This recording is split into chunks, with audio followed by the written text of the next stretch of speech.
Whether it's cars, comics, video games, or violins, there's a little geek in all of us. It's time to give your geek a voice. It's time for Geek Therapy. Here's your host, Johnny Hamburger.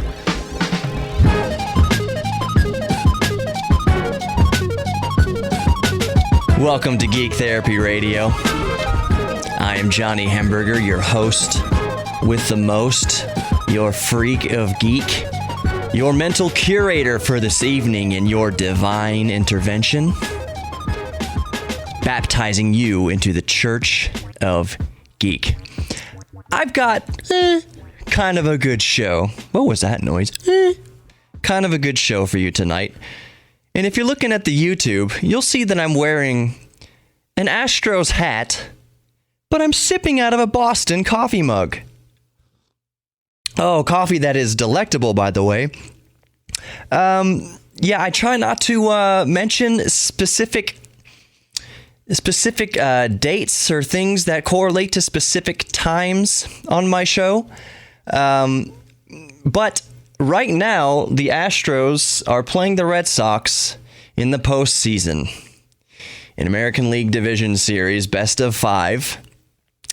And this is a day. If you know me, you know that I'm a lifelong Red Sox fan. My parents are from Boston. My dad especially is, speaking of being raised in churches, raised in the Church of Red Sox Nation. So when the Astros switched to the American League in 2013, I naively thought, well, the Astros are terrible, so luckily I'll never have to see them face the Red Sox in the postseason in my lifetime. Eye roll. 2017, Astros are fan-freaking-tastic, and they now face the Boston Red Sox here in the postseason, and they just won today. So the Astros are up 1-0. They won 8-2. And it's, you know, I dreaded this situation, although I never thought it would happen. And my heart is torn now.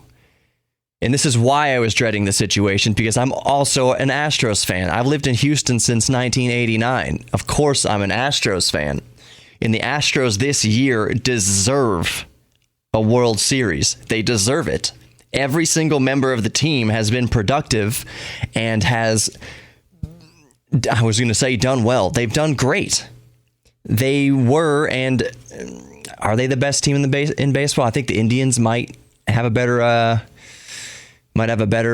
scoring win percentage, but I don't know. They're great, and the Astros absolutely deserve to win the World Series this year. Go to the World Series. We've gone to the World Series in 2005 exclusively because of Andy Pettitte and Roger Clemens. We had 2 great pitchers, and that's the only reason we went in 2005. I love Jeff Bagwell. I love Biggio.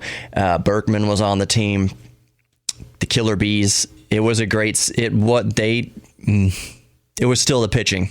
The pitching is why we went, and why we got swept, which we all knew would happen. Well, I had an inkling. So the Astros are not a World Series baseball team yet.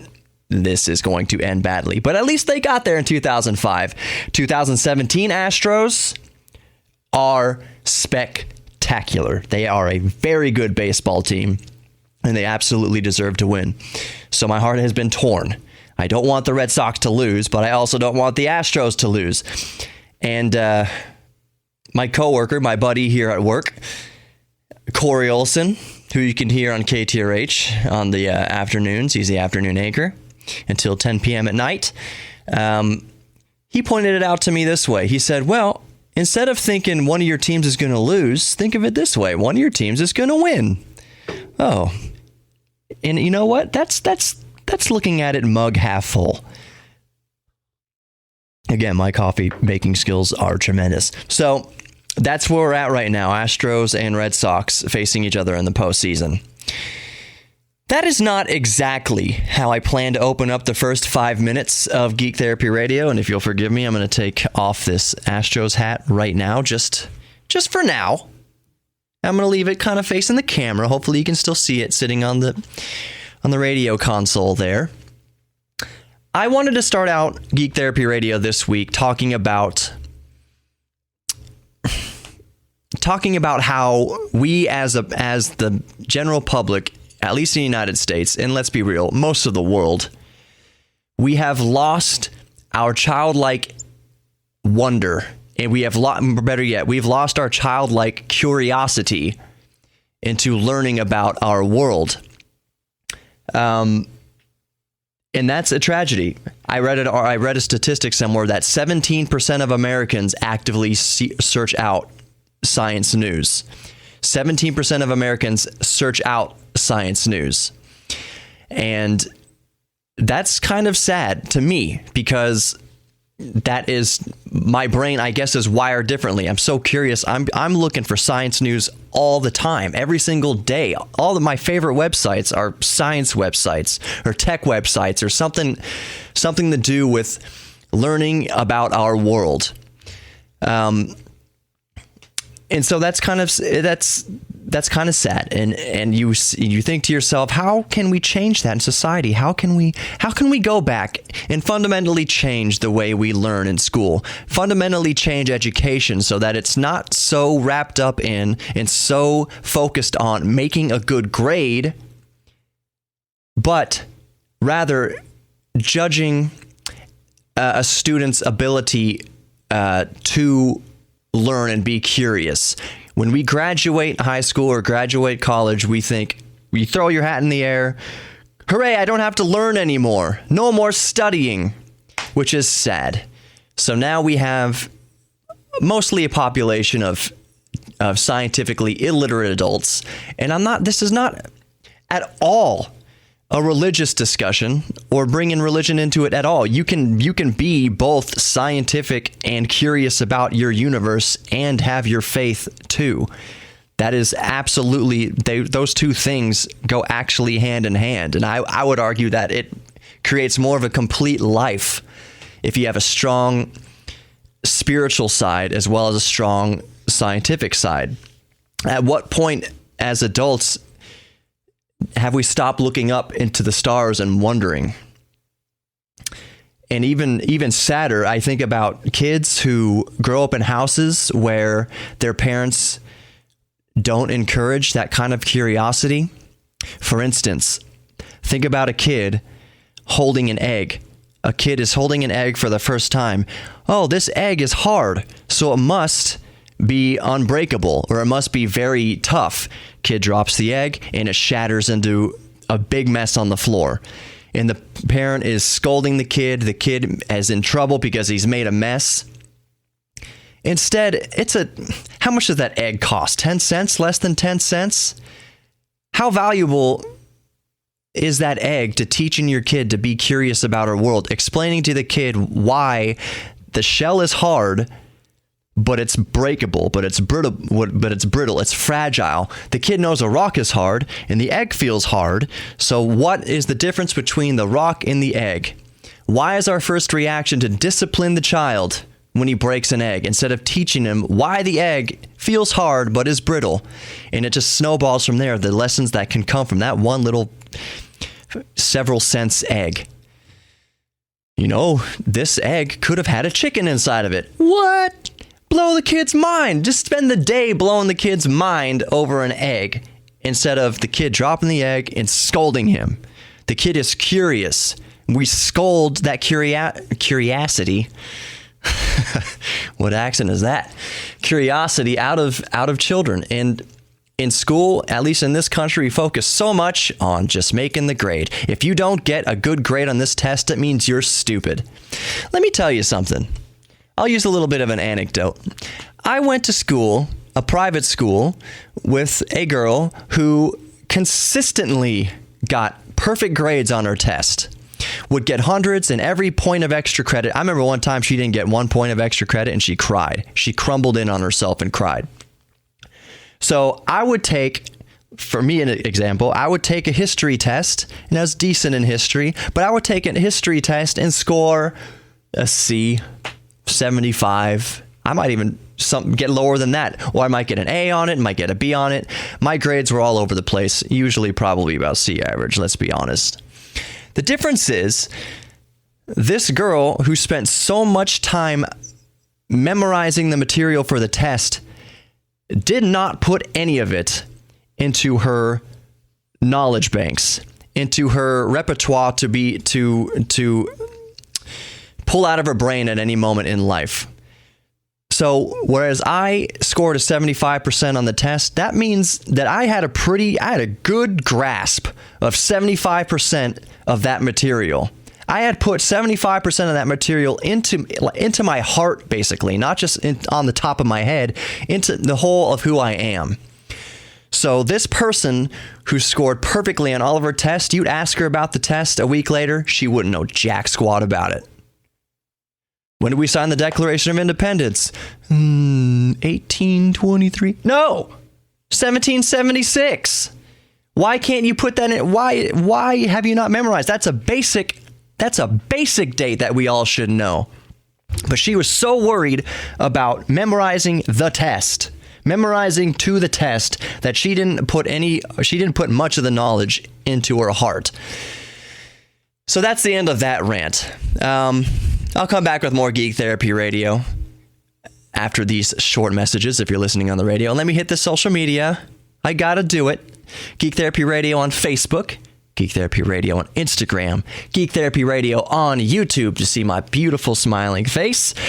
Sorry if this first segment was a little bit rambly, but it's something that's kind of close to my heart, and I'm probably going to continue it into the next segment a little bit. I promise we'll get onto specific tech topics, geek topics, to stimulate our geeky minds. But I just wanted to, that's something that's been on my mind this week, so I just wanted to get it out. Join me for more Geek Therapy Radio in a few minutes. I'm Johnny Hamburger, your mental curator. Stick around, it's going to be fun. See you in a sec.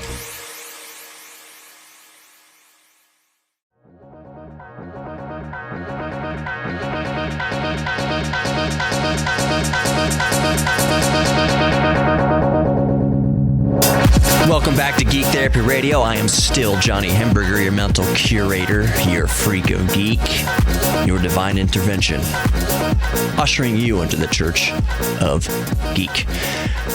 To continue on just for a second of my last segment where I went on this rant about our culture being scientifically illiterate and what a shame that is, that we stomp the curiosity out of our kids so that by the time they're 18 years old and they graduate high school, or the time they're in their 20s or whatever and graduate college, by the time they're done with all that, they are not curious anymore. How sad that is. And I didn't want to continue on so much. I had my piece on that in the first segment. But there's a little, it's not a quote. It's a little saying that I have in my mind that I've finally heard put eloquently this week. And it's something that I try to apply to my life, and maybe by me relaying it to you, to my listeners and viewers on the YouTube. Why do I keep calling it the YouTube? Am I 90 years old? Viewers on YouTube. A little parcel. Let me just say it. I have all this built up. Let me just say it. How do we, as people, as an individual, turn data into information into knowledge, and then knowledge into wisdom? That is the sequence of events that should go through our heads if we're curious as we look at our world and our universe.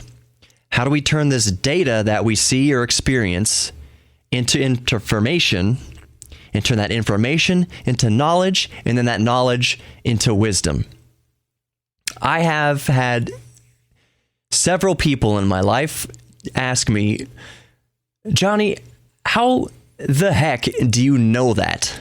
Why is that bit of information in your brain? How do you know how to do this, or how do you know about this subject? These are such random things. To a lot of people, it seems just random. Why are these random things occupying my brain space? I am not a genius at all. I am quite stupid, actually. I have lots of friends who will tell you how stupid I am, but I am curious. I'm very curious about this life. So, and it can come from any source of, it just can come from any source. That's the whole reason why I started this radio show. It's because I'm curious about so much and I wanted to learn about it with you. So, why do I know how to make good coffee? Why do I know how to change a spark plug or change oil or a PCV valve or have that kind of basic knowledge about vehicles? Why do I have this basic knowledge about how to make coffee? Why do I have this basic knowledge about electronics and how to fix electronics? Why do I have a basic knowledge of the physics behind flight, lift and drag and all that stuff? Why? I could go on about all the different things that I have that to me, I think I have a very basic knowledge about, but to a lot of people, they may not know about any of it. They may know a lot about one subject. So why do I know a bit about lots of subjects? And that's just because I'm curious. I keep joking on this show about, it's not a joke, but I'm trying to help my listeners find their geek thing. Essentially what it is what hobbies are they good at? So the joke is, I say, I don't care if you're into comics or you're into computers or sewing. I joke about geeking out about sewing, that you can geek out about sewing or knitting. And that's just because in my geek brain, there's a little part of me that is curious about stitching. That's curious about sewing and about weaving and about knitting. Now, I don't think I'm going to do an episode where I'm sitting here in this chair with my knitting sticks. Is that what you call them? Am I blanking out on what you call the sticks that you knit with? You're going to sit here seeing me with the chain around my glasses and just knitting a little sweater, knitting another little Street Fighter sweater for a cat. You're probably not going to see me doing that, but I would like to talk to a professional seamstress or a knitter or anybody who works with fabric that way, because it's fascinating. Not only is it slightly fascinating to me how stitching actually works, but it's more fascinating to me just listening to somebody who's passionate about their hobby. I spend so much time on YouTube all over the place just listening to people who are passionate about things that I never thought I would care about. There is this channel on YouTube, I think it's called Primitive Technology. If you typed in Primitive Technology into YouTube, you'd find this guy's channel. And what this guy does is he's out in the woods and he basically builds houses and tools and pottery and utensils and stuff just out of what's in the woods. It looks like woods behind his house. He's just out in the forest building everything he needs out of mud and sticks and water.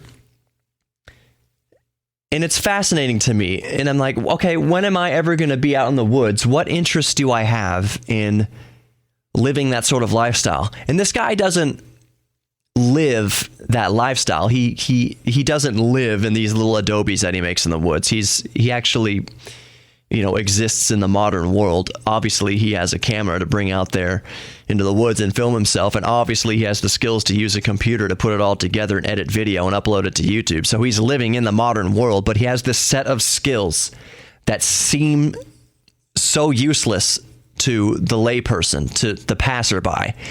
But it's so amazing how good he is at his hobby. And the thing is, his videos get millions of views, and he's got millions of subscribers, and each video, just like I said, gets millions upon millions of views.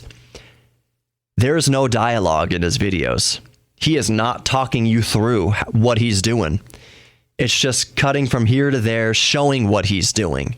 But he's not talking, and he's not doing it as a tutorial. He's just letting you see what he's doing with his hands and feet and everything like that. Now, a lot of people don't know this, is you can turn on the closed captioning for that channel, and he has a description going along as the closed captions describing what he's doing. But his videos get millions of views. There's no music. There's no dialogue. It's just the microphone that's on the camera picking up the sounds of the forest. I just went on for 2 or 3 minutes about that guy building mud huts.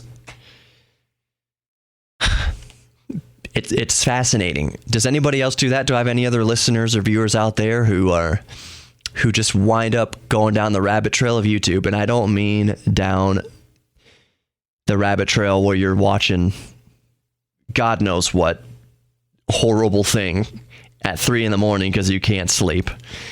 But I mean, you go down these rabbit trails like, oh man, I wonder what happens if you light a match under a balloon filled with helium. We know what happens. It's going to explode. Wait, did I say helium? I meant hydrogen. Hydrogen. Helium will do nothing. Helium is an inert gas. It will not react to combustion. It will not combust.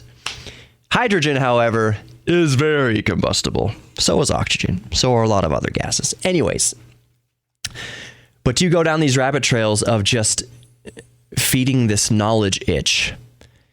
That to me is being a true geek.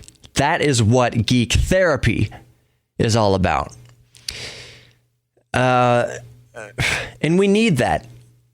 You know, I'm not going to talk about this too much right now, but an event transpired this week. An event transpired in Las Vegas last Sunday night. And honestly, I've been wrestling all this week with the feeling of I really don't feel inspired to do a show this week, because what can I possibly do or say that in any way is significant to that kind of loss and tragedy and hurt? It seems so trivial. What am I going to get on here and talk about? I've got a story. I mean, I've got stories I'm looking at on the computer here to talk about cars, to talk about the new Intel processors that are coming out. And I'll talk about it in a little bit. But I'm just thinking that's so insignificant to human suffering. And so I have just been struggling with what am I going to do on the show this week because of that.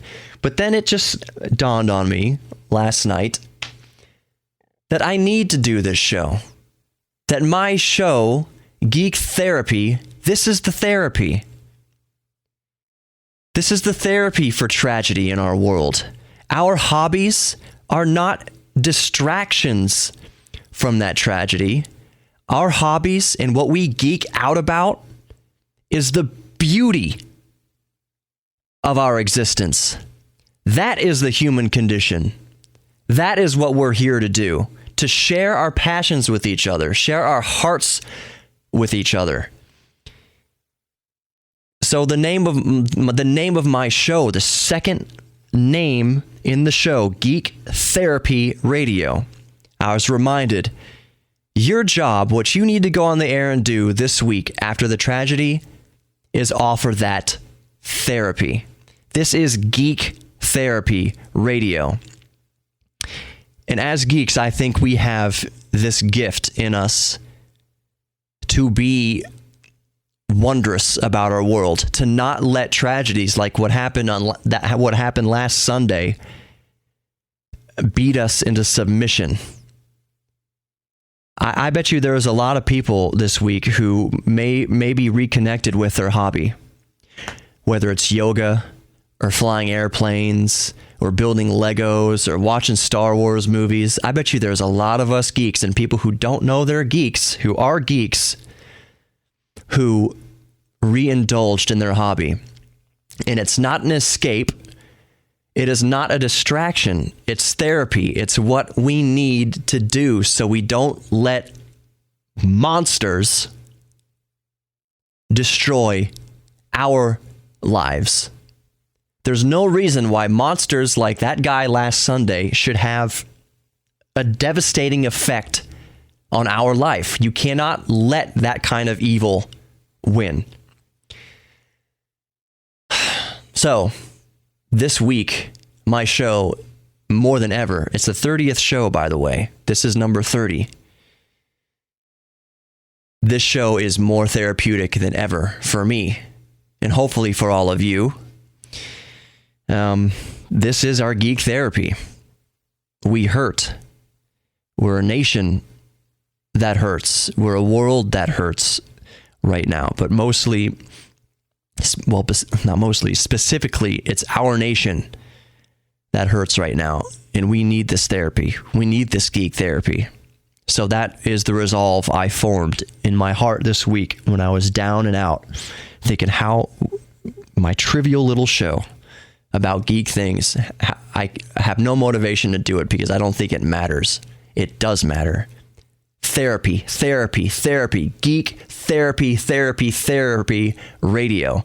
That is what I am here to do. That is my calling. That is what I am supposed to do.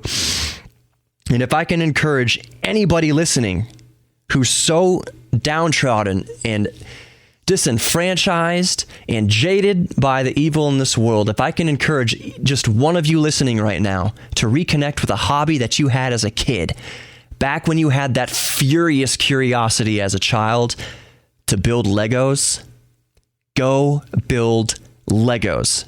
After work at whatever your job is, maybe you love your job, maybe you hate your job, maybe it's right in the middle, you just do it.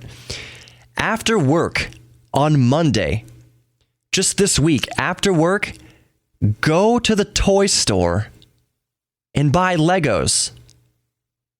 Go to a hobby shop.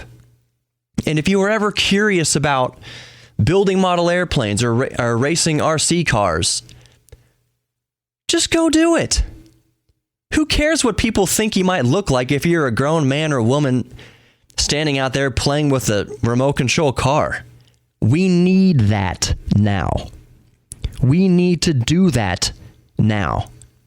So go do it. Spend 5 minutes this week playing video games. Do something that you've done as a kid that somehow the world has beaten out of you. Do not let the world beat it out of you. Go do it. Go fill your heart with that joy again. Go spark that curiosity as an adult. Let that child inside of you flourish, that curiosity bloom. Go do it this week, now more than ever. We'll be back with more Geek Therapy Radio. We got pretty therapeutic there, which is good. We needed that. I needed that. Be right back with more. I'm going to touch on some tech subjects, or not. Who knows what I'm going to do? Maybe more therapy. I do want to talk about the new Intel processors because that's something fascinating to me, what AMD has done in the chip scene. Anyways, more Geek Therapy Radio coming up. I'm Johnny Hamburger. Geek Therapy Radio, Instagram, Facebook, YouTube, geektherapyradio.com. Go like and subscribe to all that, please. That'll be therapeutic to me to see more likes on my Facebook, therapeutic to me to see more subscribers on my YouTube and views. So go do that. We'll be right back. More GTR.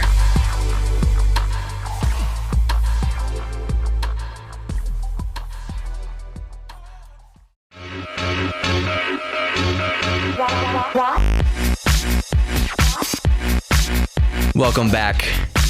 Welcome back to Geek Therapy Radio. Still your host, Johnny Hamburger. I haven't gone anywhere. And honestly, I don't know who else could host my show. Let's say I go on vacation and I need to call up somebody from the bullpen or a host from another show. I don't know who I could get to do it. Maybe Kenny? I could probably get Kenny to do it. I know Kenny would do a good job with it. My only fear is, and I love Ken Webster Jr. to death. He's a good dude. Kenny is one of the best people you could ever possibly hope and pray to know in your lifetime. Kenny gets edgy with it. I never wanted my show to be a political show. I will talk about maybe some, political policies that have an effect on a geek or on our hobbies. For instance, I'll say that the FAA has withdrawn the requirement to register drones. That's real. For about a year and a half there, we had to register drones over half a pound or quarter of a pound with the FAA, which is stupid. So I might get political in that realm. Well, I'll talk about bills and legislation passed that has an effect on geek stuff. But I think if I had Kenny come on here, he'd get controversial with it, and which is fine. But I think more I'm just afraid that episode that I have Kenny host would be my most popular episode ever, and that would not reflect well on me. And yes and no, maybe it will or wouldn't, but I don't think people are coming to listen to my show to get pissed off at politics. And I'm not saying that's exactly what Kenny would do. I'm sure Kenny would do a good job. I guess all I'm saying is I'm the only one who's going to host my show. And if I was gone, then I'm popping up a best of, or just recording it a different day, or whatever I have to do to keep my geeks satisfied. And if you're listening right now thinking, I'm not one of your geeks, I'm not a geek. You are a geek. You are a geek. Let me talk to the person right now who's driving along, who's thinking, what is this show? This is a show for geeks. I'm not a geek. Sir or madam, what is your favorite hobby? What do you like to do in your free time? And I'm going to throw something out there that's just generic. Well, Johnny, I like reading. Well, you're a geek about books. You're a reading geek, which is good. We need more reader geeks. Well, Johnny Hamburger, I'm really into boats.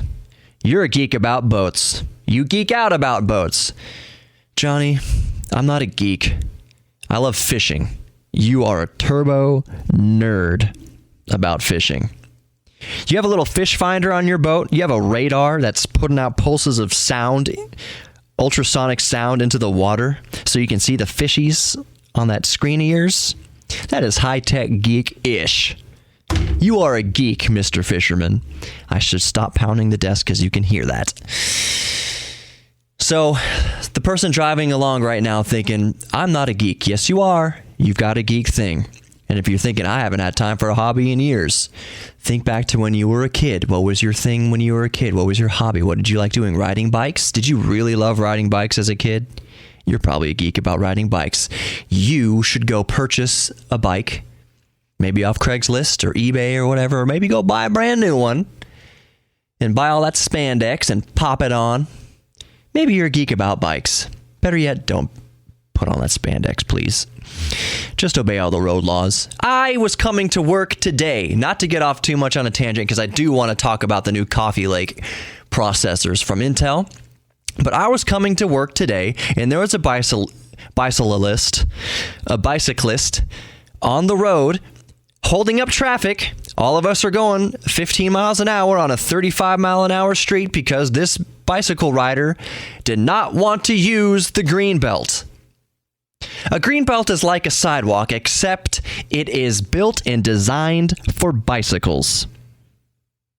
It is not on the main street. It straddles it's off to the right or left of the main street, but it's a clear, perfect path for somebody to ride their bicycle on. So why, oh why, bicyclists out there, bike geeks, why can't you just use a green belt if it's available? Why can't you just use a nicely paved sidewalk that's available? Why do you have to run stop signs? Why do you think it's okay to run crosswalks? Why do you think that the world bows to you? Because you're on a bike. And I know most of you probably aren't like that, but you still see it a lot. Just like you see drivers not using turn signals. I'm going to stop it right there because I'm going to blow a corpuscle if I go off on people not using turn signals. Let's get back to an actual geek topic for this week, and that is Intel has released their Coffee Lake processors. Now, usually when Intel releases new CPUs, generation to generation, there isn't much change. To appreciate a noticeable change between generations, you have to go, for instance, from Coffee Lake. Actually, I'm not going to use that example because Coffee Lake is a very good generational leap. But let's say you go back Kaby Lake and before.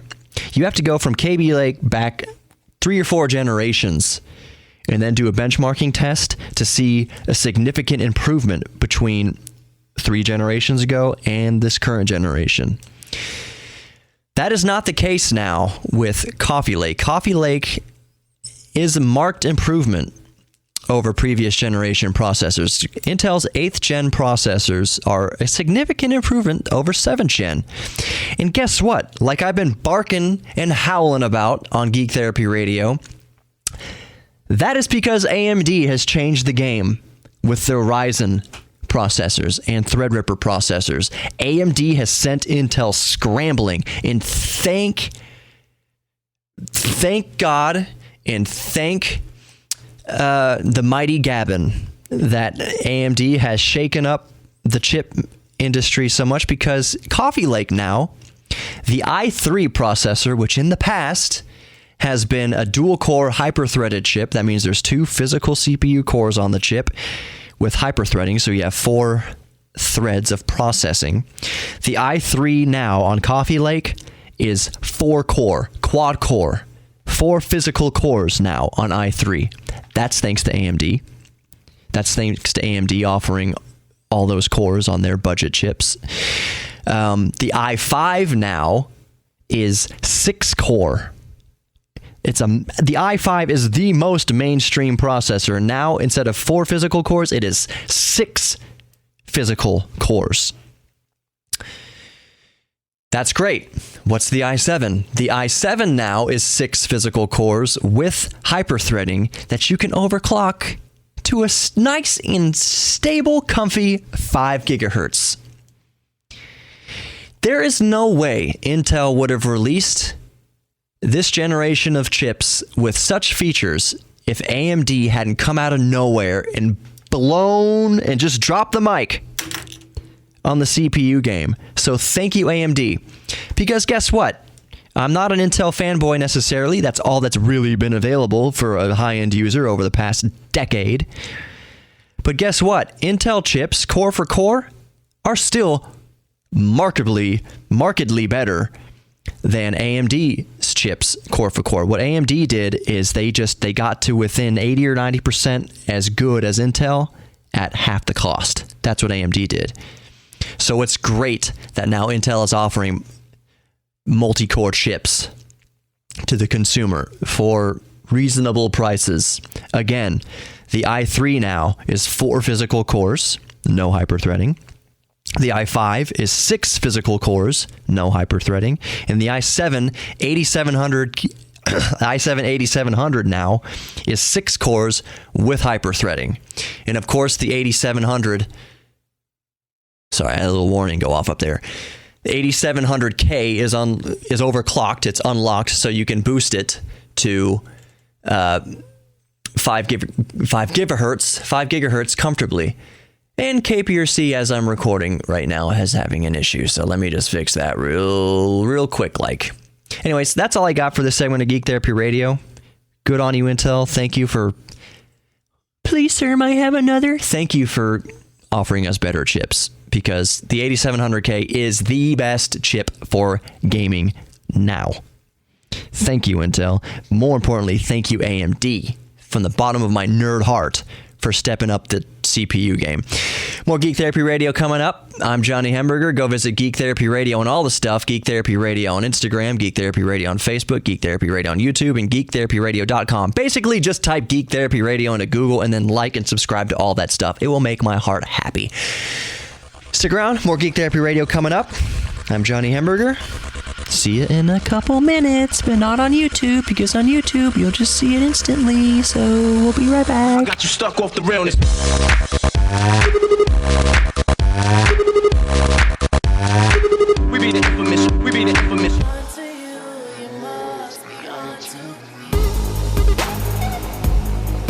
Welcome back to Geek Therapy Radio. Johnny Hamburger's still with you. And what's this? Is that a whisk? Bro, do you keep a whisk with you to mix your coffee? Yes, because I'm a geek about coffee, so of course I got a whisk. I got to aerate the coffee, get all those aromas out. This segment's going to be a little bit shorter because I chew up so much time on the 3 segments before, especially segment number 2, which was like 16 and a half minutes, but it was so good. Oh, it felt so good on the heart to get all that out there. But now let's hit on some geek topics, almost rapid fire. A Nobel Prize has finally been awarded to the team who discovered and detected gravitational waves. And I'm going to read an excerpt from Ars Technica so that you have more insight into what that Nobel Prize is and who gets it. So this is an excerpt from arstechnica.com. Caltech's Kip Thorne, a theoretician who made sure we knew what a gravitational wave would look like when we saw it, was one honoree. He was joined by Rain Weiss, an MIT scientist who helped build some of the first prototype detectors that would eventually inspire the LIGO design, L-I-G-O. And Barry Barish, another Caltech physicist who was put in charge of the LIGO collaboration and became instrumental in ensuring that the hardware was built and that a large international collaboration was present to operate it and analyze the results. While LIGO was a stunning success, its history suggests that there were countless ways it and the entire field of gravitational wave physics might have failed, and those ways all lead back to the very person whose work suggested that space-time itself could experience ripples. End quote from Ars Technica. Gravitational waves. Basically, the theory was that when two black holes orbit each other close enough or swing past each other or collide with each other, that those two massive objects, and just describing them as massive objects is the biggest understatement in the universe, literally. When massive objects like that collided, they would literally send out ripples like a pebble in a pond. They'd send out ripples throughout space-time that you could detect fluctuations in gravity as those ripples passed by Earth. So we would detect that two black holes were coming close to each other and colliding or whatever, and then we'd look to the instruments. We should be able to detect that ripple any day now, any moment now. And of course, they did. They were able to detect the ripple in gravity, which means two sensors, basically aligned with lasers and whatnot, detected a difference in gravity at one station and the other station very quickly.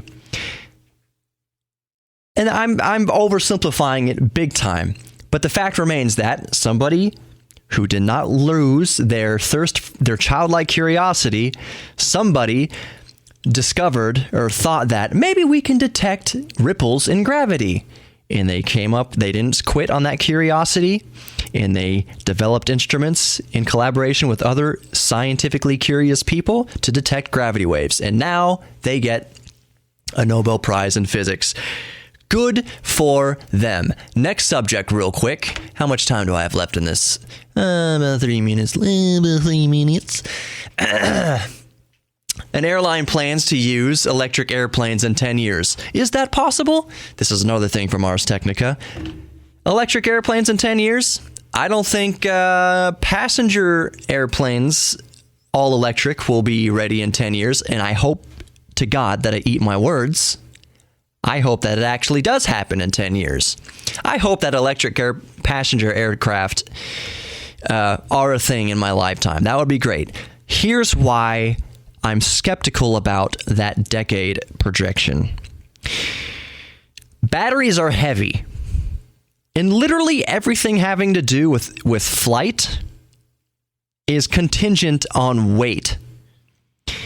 How you're going to provide enough power to power the aircraft and and hold passengers electrically with batteries, I don't see how that is currently possible. Oh, well, Johnny, why don't we just put solar panels all over the airplane? That works for an airplane, an ultralight with nobody on it.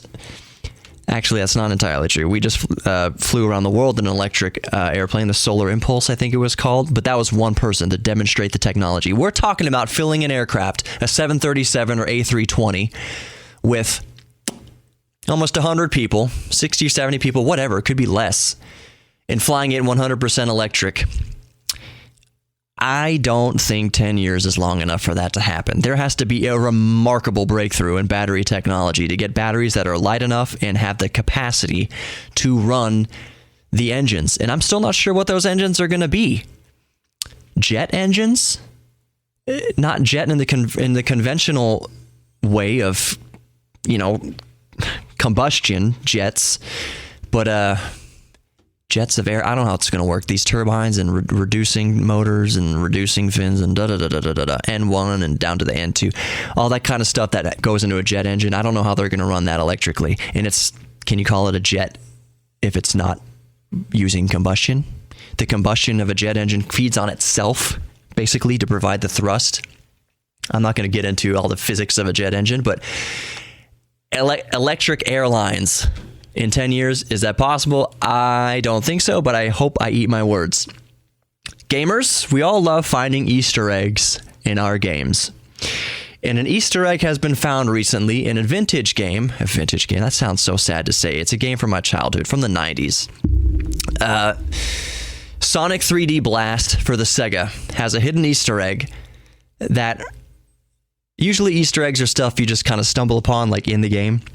This Easter egg was found by actually someone physically tapping the cartridge. They found that they wiggled and tapped the cartridge enough, it brought up a level select screen. It says, "Congratulations, you found the level select screen here in Sonic 3D Blast."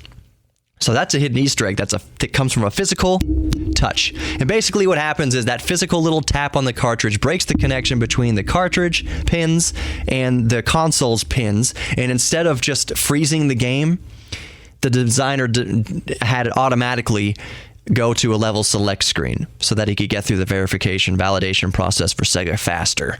Anyways, so that's kind of a neat Easter egg to find in a vintage game. And let's do one more thing before we run out of time here in Geek Therapy Radio.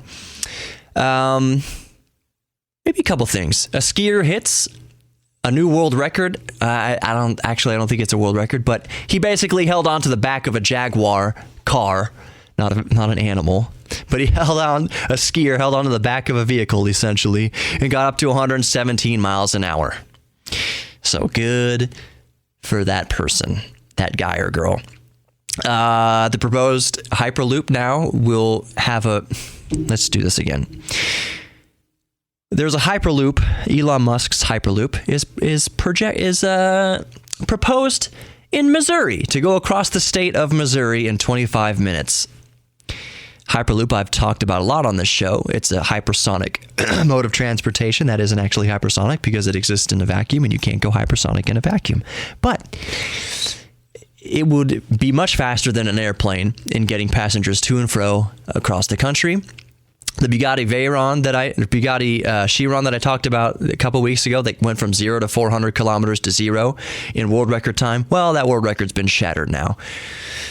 The Agera RS, Agera RS, shatters Chiron's 0 to 400 to 0 record. So up to you, Bugatti, to reclaim your title, which I don't think you're going to do.